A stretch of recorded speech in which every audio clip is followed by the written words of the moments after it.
In my opinion, the big initial mistake was Biden deciding to run again. I think Biden should have not tried to run again. We should have done a real primary, and there would have been a sort of equal show as the two parties pick their candidate. But given that didn't happen, what could the Democrats have done better? Do you think they should have run Shapiro, Buttigieg?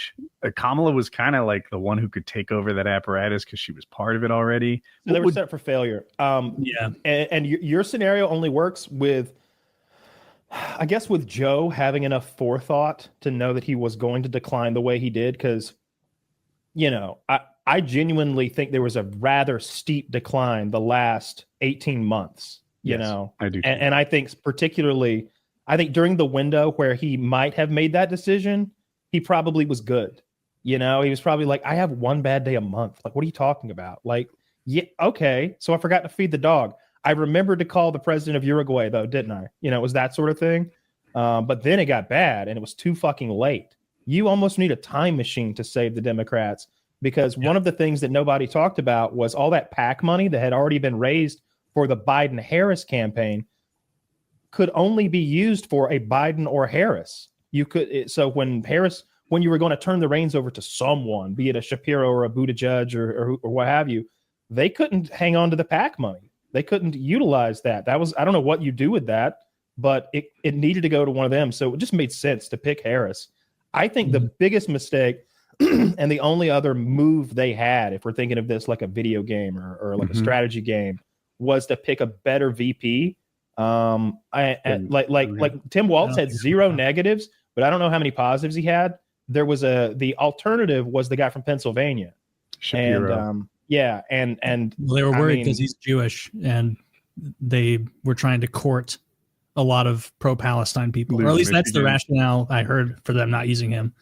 So there's another. Apparently, Tim Walz was happy being VP. He's like, I'll be your VP. I'll support you. Shapiro's like, I want to be co-president. I want to lead the country with you. And she's like, nah, I'm not here to do that. I'm here to be, number one and number two, not 2 1s. Yeah, your first lady can't be a co-president. She needs to get out there and do it.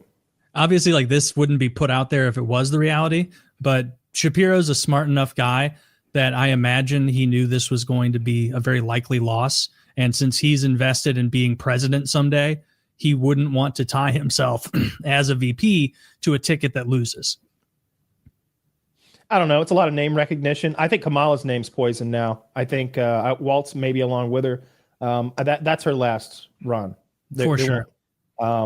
To lose that badly. If it were close, she might say, look, you only gave me that's what I did with 108 days. Give me a full cycle, give me a hand-picked VP, a hand-picked this and that and the other. Give me a record that I can shit on, not one that I have to. Yeah, I guess I wouldn't change anything that Joe did since he's looking over my shoulder. Is he looking with his mouth? Is his mouth agape or is it closed? I didn't know if he's listening or not. Well, Joe's over there like, the claw machines are rigged. You can't, claw machines are rigged. He's on to something. They got an iPhone in there, and they tell you can get it. But I reach in there. I spent half of our deficit on this machine. I agree with Kyle that Kamala's name is poison now. Yeah, but I thought that about Trump 4 years ago. So my predictions are sometimes greatest wrong. winner of all time. I think not. The fact that he still hawks all that bullshit takes away from the he should be so high above selling shoes and NFTs. Is he still selling but shoes? he's just this door-to-door charlatan who he hasn't delivered them yet. He just took the money. Dude, do you remember? I remember when we found out about the watches, and as soon as I saw the watch, I was like, okay, but that's like an artist depiction of a watch, if you will. That's not like this someone is holding a watch. It's a rendering. And I remember someone even like messaging me like, that's actually a Swiss action. You can get those fairly affordably, and they're incredibly well made.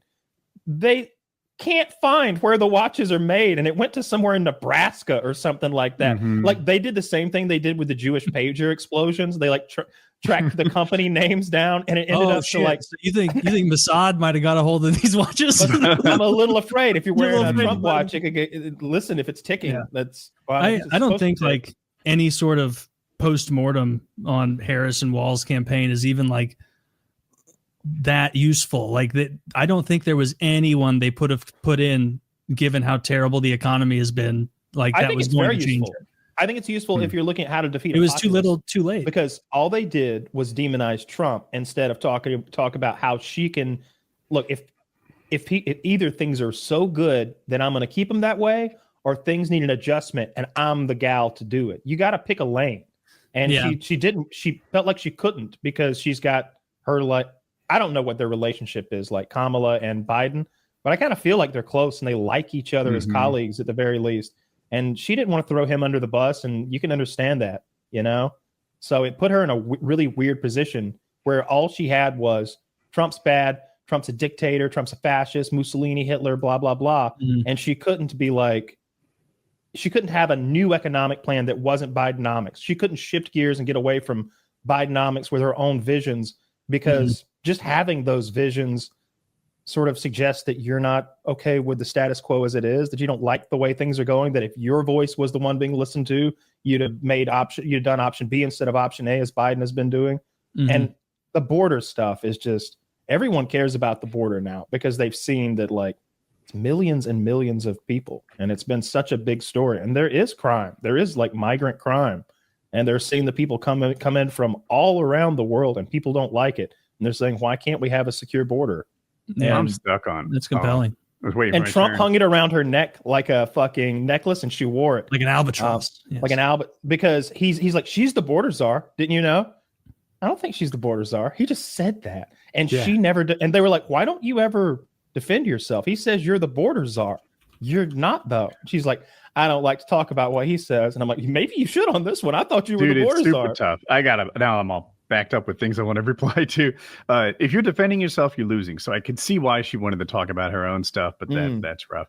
Taylor said Democrat couldn't possibly win because the economy is so bad. He might be right? I hate to call him wrong, but I saw it differently. I think that the Democrats have this unlikable cunt wing to them that makes them lose popularity contests. Trans people, I got nothing but love for you. If you're trans, I bet your life is pretty hard, and I'm not here to pile on.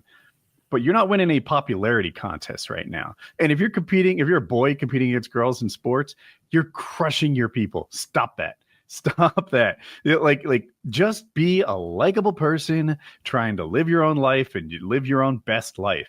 And on the left, stop wrapping that around your shoulders like a cape and making it your identity. Yeah. Just stay a little more mainstream. Yeah. The left, you're 100% right that the left shoots themselves in the foot immensely by trying to court this fanatical, insane wing that's it's a good thing to trans kids, actually. That was what Destiny's crazy. I think Destiny had a good tweet, not about the trans stuff particularly, but more about the commies and the tankies on the left. I don't know if it was before the election results were through or maybe in the middle, but it was something like, if we lose this, then the left needs to cut all the leftist commies and the nonsense radicals loose. We can win without them, but not with them.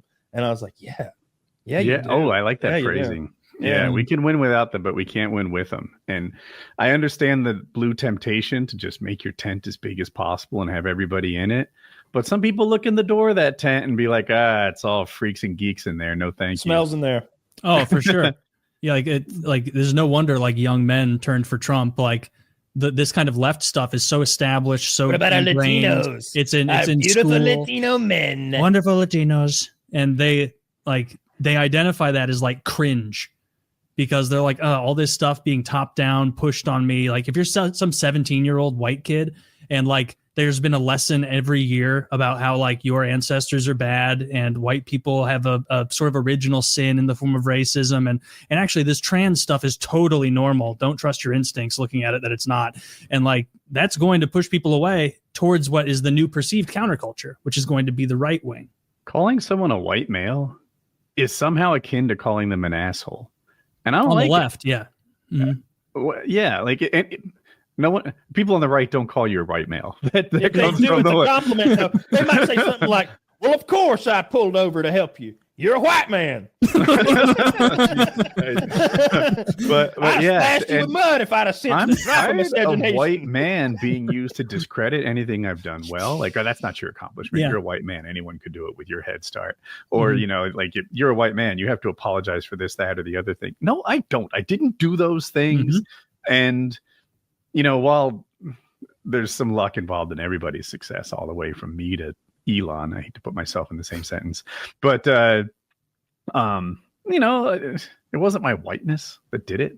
Yeah, 100%. And that sort of messaging, and like you vote Democrat, like even to you and to most people, that's incredibly alienating to like look at someone who's supposed to represent you and see them like malign your entire demographic. It's like, okay, well, why the hell would I vote for these people who very clearly have like animosity for me because of what I am? No, thank you.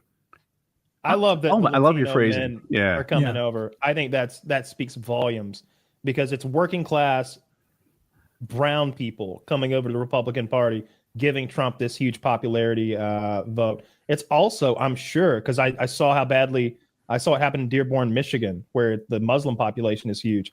It was what I said. They did not care for Genocide Joe, and they went and voted for Donald Trump, or they wrote in somebody. It wasn't an amount of people that mattered, but I saw in Atlanta, for example, because that's where we are, we kind of like paid more attention to that. All the write-ins, all the votes for the independents and Jill Stein and the Libertarian Party.